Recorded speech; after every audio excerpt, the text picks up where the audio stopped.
Jai Shri Mataji. Let us all bow down to Shri Mataji. Raise our Mother Kundalini and put Bandhan.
Shri Ganesh Mantra.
Let us now listen to Shri Mataji's speech.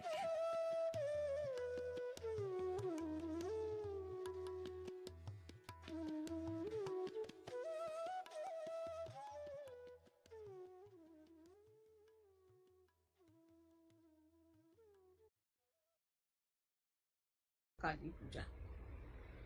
Now we must understand the Mahakali is in totality is the reflection of Adishakti in totality. Or we can call it that Adishakti is in charge. She is managing all these three powers, but her manifestation in totality is Mahakali, in the sense that it is the desire of God Almighty. So first, she is Adi Shakti in charge of all the three powers. And that's why we can say that when she is in a potential stage, she is Mahakali. And then she divides herself into two other forces as Mahasaraswati and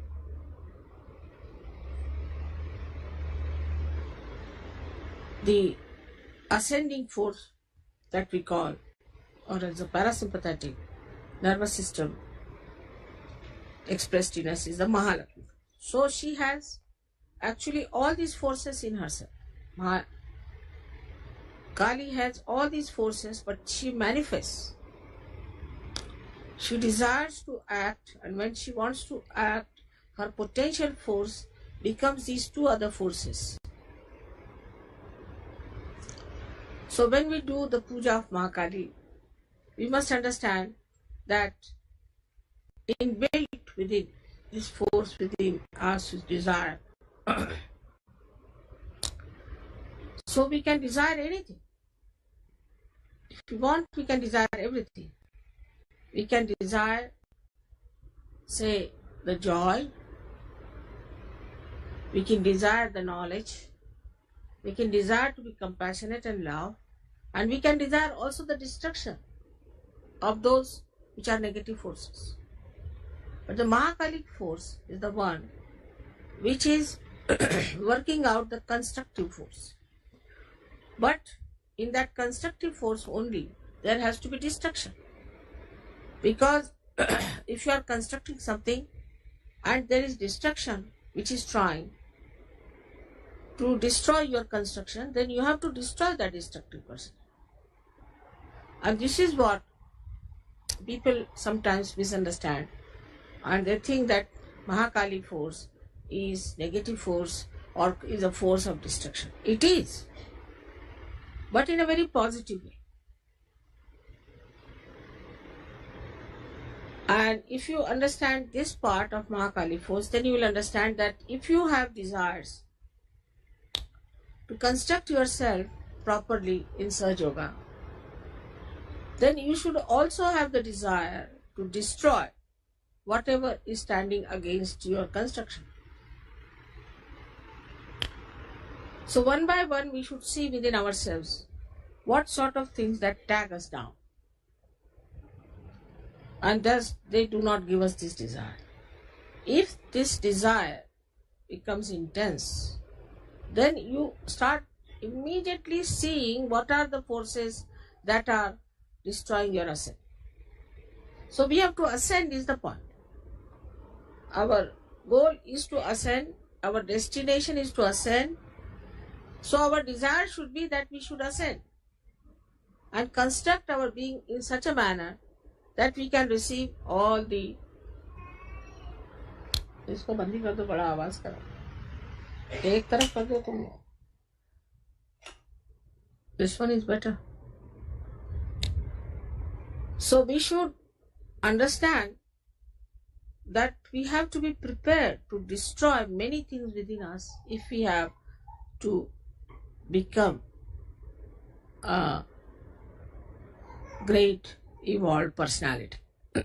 As you have seen in evolution itself, we had huge big animals like mammoth, these, that, and they could not cope with the evolution, so they were all destroyed. So many things were destroyed. And this destruction is built in within us. When we ascend, we just start seeing that these are the forces which we are destroying us, and that our destruction is so much that if we do not desire the destruction of these destructive forces, we will be finished. So at the same time, when we are ascending higher, we have to know what we have to destroy. For example, even in living forces, when a flower becomes a fruit, lots of things which were the part of the flower get destroyed automatically. But that is done in the will of God by His own understanding.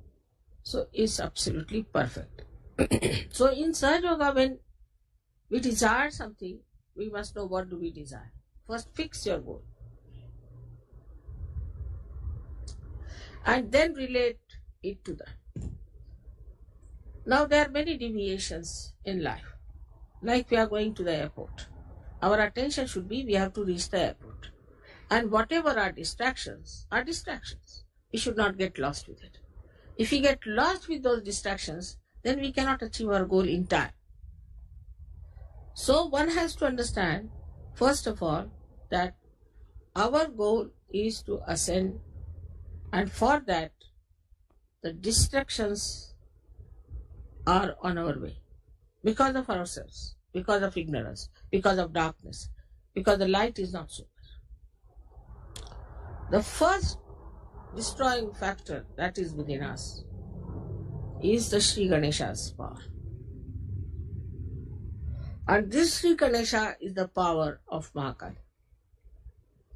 She first planted Sri Ganesh to emit holiness on this earth. So the whole thing could be vibrated. And as you know, one aspect of Sri Ganesh is also Omkar, means this vibratory awareness which flows everywhere. So these vibrations have 4 sides in it. One is that these vibrations establish holiness, auspiciousness through Mahakali. Then these same vibrations also comfort us through Mahakali. Vibrations do not give you desires as such, if you see. They do not give you desires, but they give you proof of your desires being fulfilled. Supposing you want somebody to be cured, this is your desire, and you give vibrations to that person, so it's a means. So it is also the action part which is there in those vibrations. But this action also comes from desire. If you don't have desire, you won't act. So the desire is so important even to establish your own path, to establish your forward march. If your desire is poor, if you are half-hearted, you can't work it out. Half-hearted people cannot achieve anything in surgery. It's not meant for half-hearted people. It's meant for people who are brave, who have intense desire, who are intelligent, and who are auspicious. But in case you do not have intense desire, then the pure desire doesn't work and you do not get your realization. Also, after getting realization, unless and until you have desire to ascend, very strong, intense desire to ascend, you cannot ascend.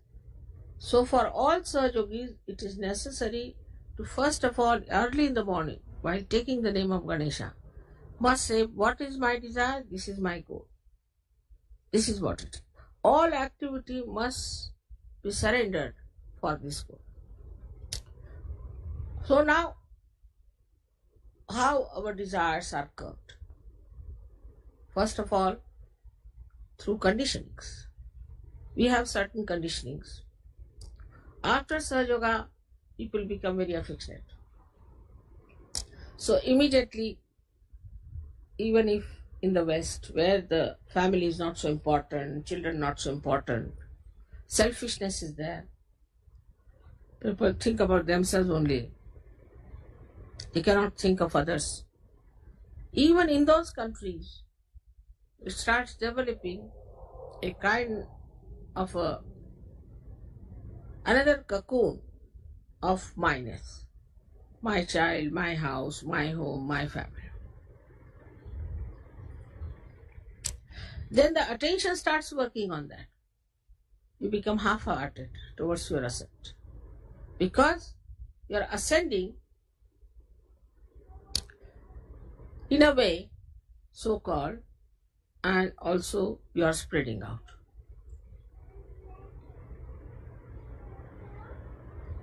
Then the concern goes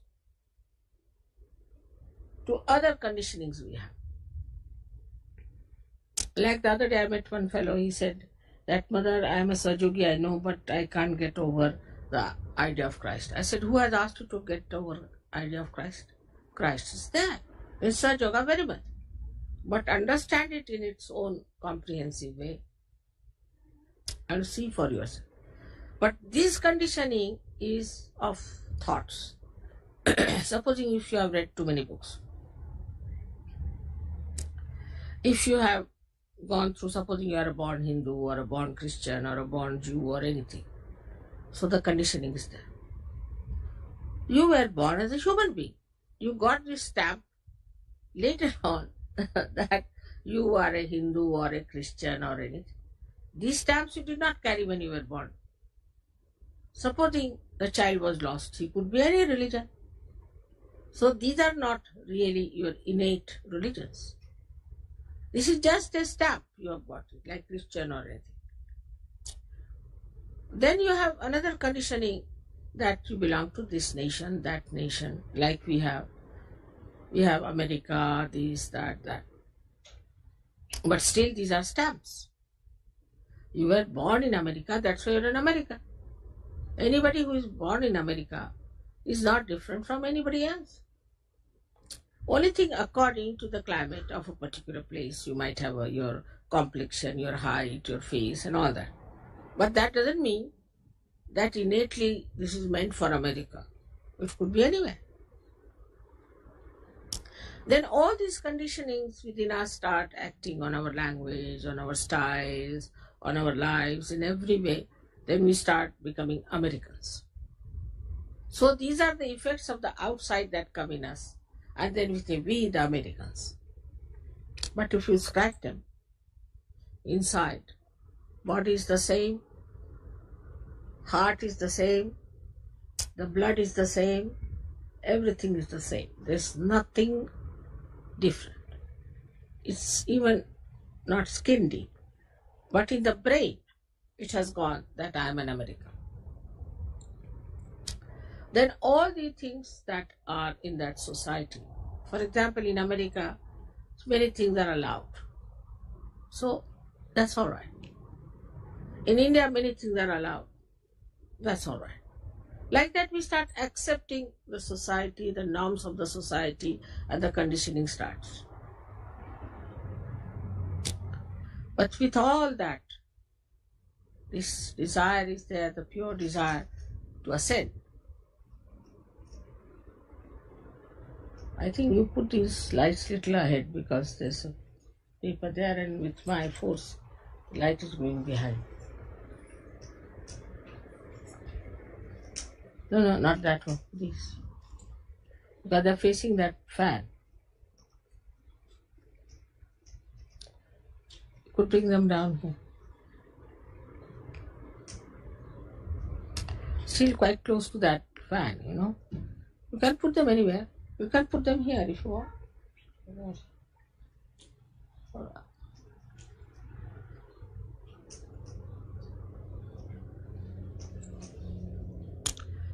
You see, because the air is blowing that way and they are all going that way.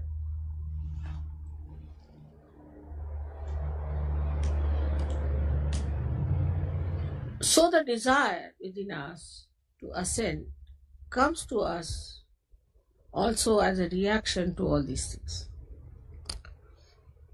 When we see, as Americans, what's happening to our country, what's happening to the people, what's happening to our surroundings, and then we get a shock. oh God, what is this? Then we also see this is artificiality. Like in England, you have to wear a tailcoat, you have to wear this, you have to have this kind of a spoon, this kind of a glass, this, that. So reaction builds in. So start anti-culture. Anti-culture to get rid of artificiality. But the desire behind it is to seek the reality. To seek reality, then they have hair just like primitive people, they live like primitive people, and a reaction is built in. Behind all that is the same desire, is to ascend. So this Mahalakshmi power is acting within us. It is giving us all kinds of shows, we can say. All right, you want to have, say, variety of things. Go ahead with it. Then you go crazy. You say, what's this going on? Why should we be so mad about it? Now they want to have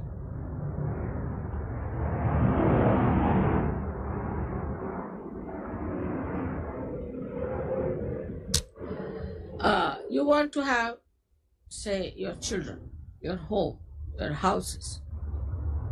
Then you just get fed up with it. Because children become arrogant, they become horrid, they trouble you. Then you say, oh God, I'll never have any children anymore. Then you have wives, and you find wives horrible and husbands horrible. Then you divorce. You go on divorcing, and then you find it's useless. Doesn't work out. Nothing seems to work out. You feel so frustrated. And that action and reaction works on your desires. So your desires go on changing. Especially when we are wanting to be affluent. People become affluent and then they find the problems of affluence. So a reaction is built in. Those who witness those problems of the rich, they don't want to be that rich. Nothing doing. So in every way, the desire to achieve things works out. Like some people want to have power, they go into politics, fight it, get it done, and done forever. So, lives after lives, it goes on. Then you are born in modern times. When I am here, and now your only strong desire is to become the spirit. I hope it is. So now all these back things are to be crossed over. They are finished. Now what should we do for our realization? What action we should take? The first action is to develop your Mahakali power. By one power, you destroy all that is nonsensical. Destroy all that is impeding you, troubling you, blocking you. Destroy all that. Just I don't want it.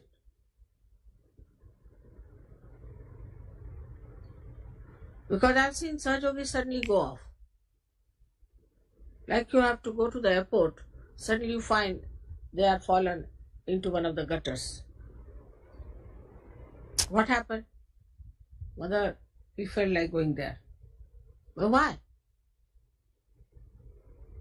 So keep your attention on that point. Some people get married in Sahajoga also, they have a desire to marry, have children, this thing. But in that also they get fixed up. Marriage is not the end. It's just one of the means to be balanced. So we have to have desire that we have to achieve something. So go on destroying all that is within us. Within us there are 6 enemies, as they say. Is anger, then greed, jealousies, violence. All these are within us. So we have to destroy these 6 enemies.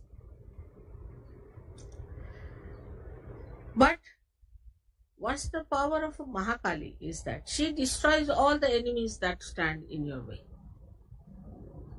All the Rakshasas, all the devils, all the negative forces she tries to destroy so that your path should be alright.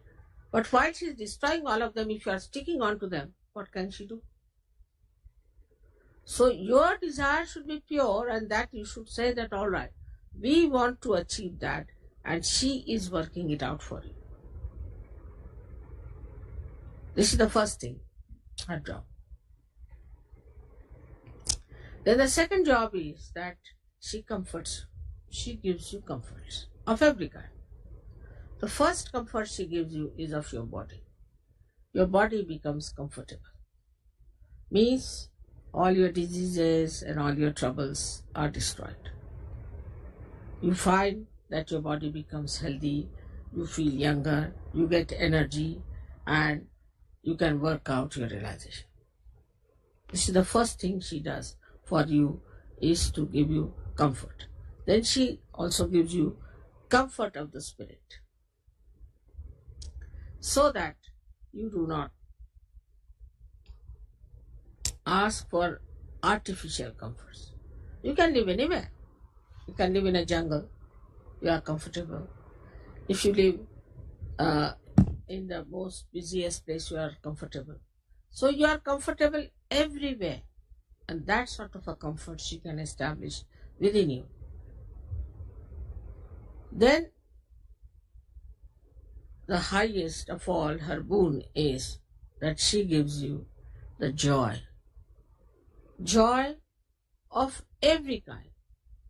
Joy that emits from everything, from everyone.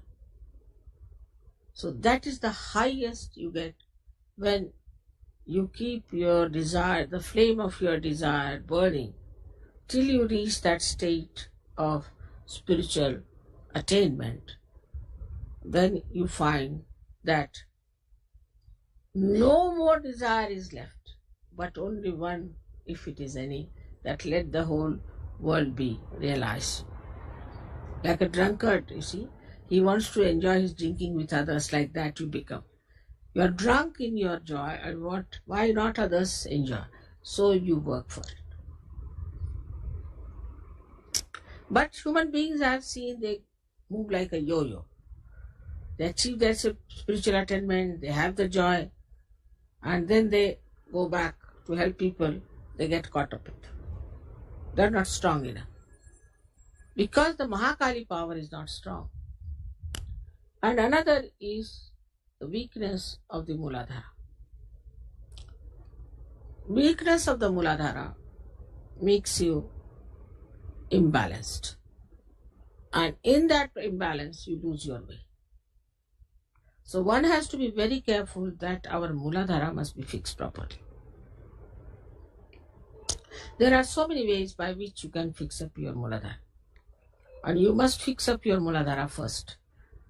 Then your desire absolutely moves like a kite moves in the sky, stuck to Muladhara. And you can move into any direction, to any height, wherever you go. You are quite in charge. You know how you are moving. It can bind your attention, everything. So what we say that the roots are very important first to be established for the growth of your desire upward like a tree. So they go hand in hand. Mahakali power and Ganesha's power go hand in hand because that's the foundation. If it is based on that foundation, desires go much stronger and effective, and they do not deviate. Every sort of desire is fulfilled till you reach that state where there's no other desire left but to enjoy. You just enjoy without any desire. Desirelessly you enjoy. And that state is to be enjoyed. Just to be enjoyed. What is there to talk about it? What is there to say about it? You just are lost in the ocean of enjoyment. And that should happen everywhere. And that's what you are questioning. So now I hope you have 108 names of Mahakali. And if you have the 108 names of Mahakali, you will see one by one that these stages of are working out for you, how manifest that you can see in those names. So now first we'll have one Atharvashish, and then we can have these 108 names. Come on.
Mahamantras.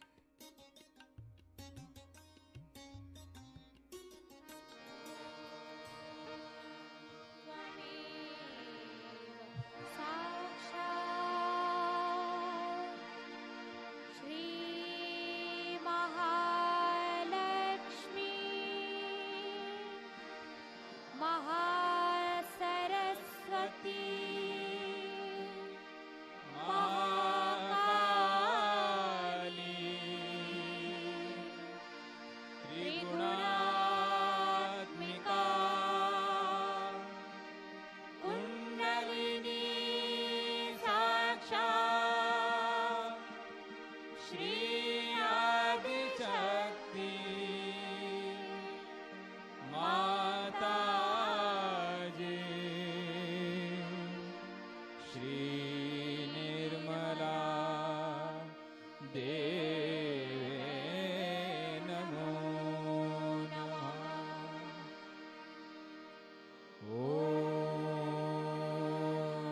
त्वमेव साक्षात् श्रीकल्की साक्षात् Shri Adishakti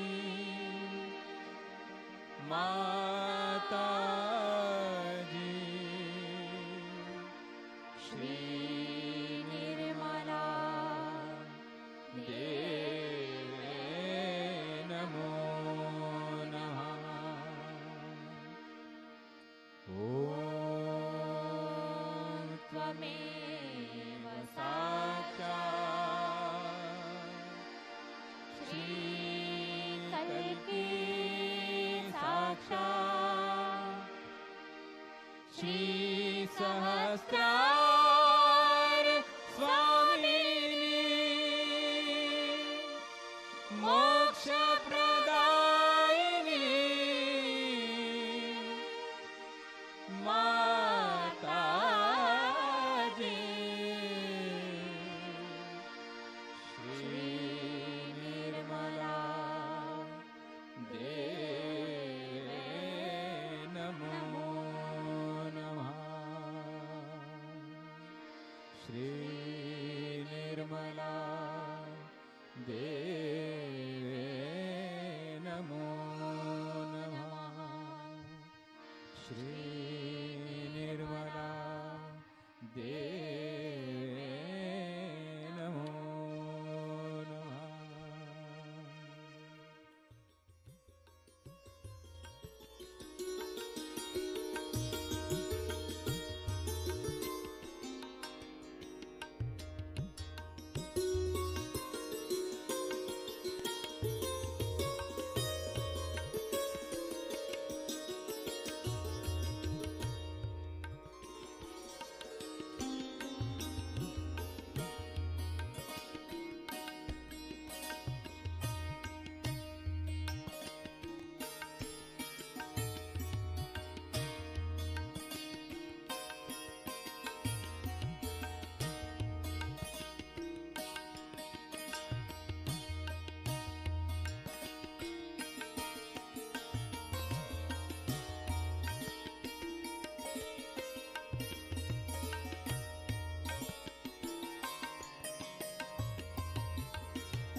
Thank you, Shri Mataji, for this beautiful meditation.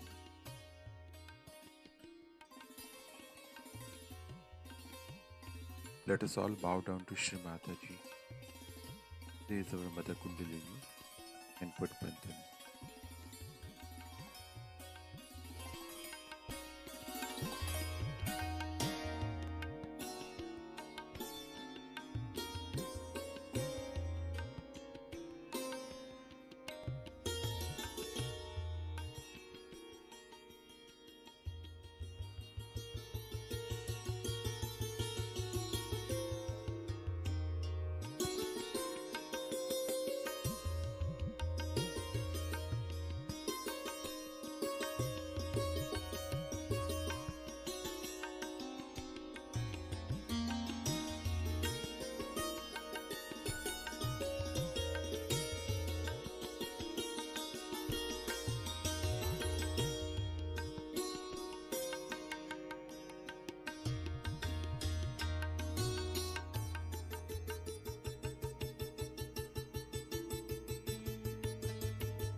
We will continue with our morning meditation tomorrow morning, same time.